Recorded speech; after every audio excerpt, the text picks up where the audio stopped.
Okay, so let's do some examples for the hydration of an alkene. So the first one, let's take a look.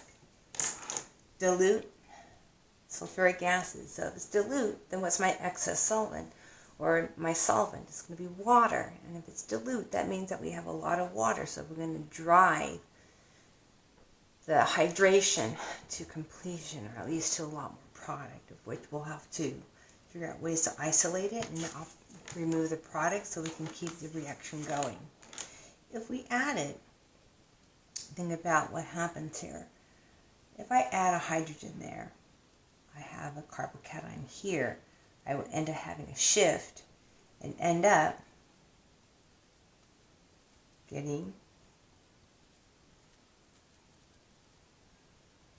a tertiary carbocation. So this would actually be my major product. Okay, so let's review the mechanism before we move on to the next one. So remember, when we look at the addition of water,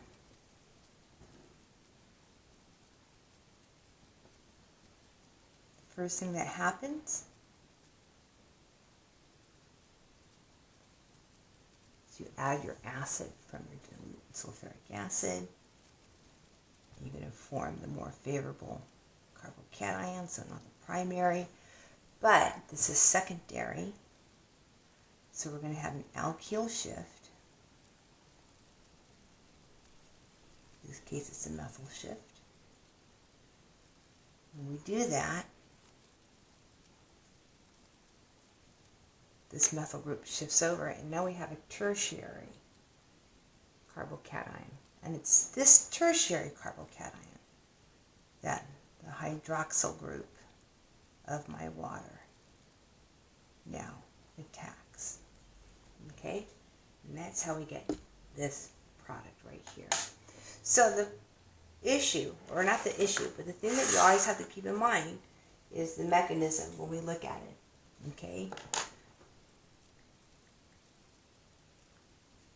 So, just bear in mind, when you are trying to answer these problems, understand the mechanism so you know whether or not you have a rearrangement or not. So remember, when we do a hydration on an alkene, we always have to bear in mind that rearrangements will be common. Okay? So,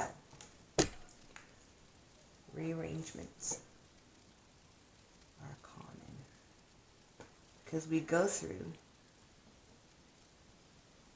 the carbocation. Okay? So now let's take a look at the next one. Alright, so the next one, what we have is we have a phenyl group here. If I add my hydrogen there in Markovnikov fashion, then basically my hydroxyl group will be added on the tertiary carbocation. So you would just get something like this. Okay? And again, we didn't have to worry about a rearrangement, and we know it's a Markovnikov product.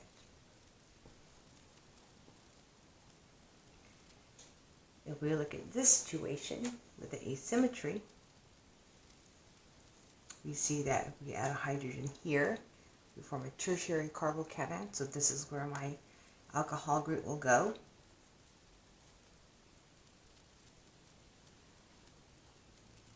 Okay, and again, we get a Markovnikov product.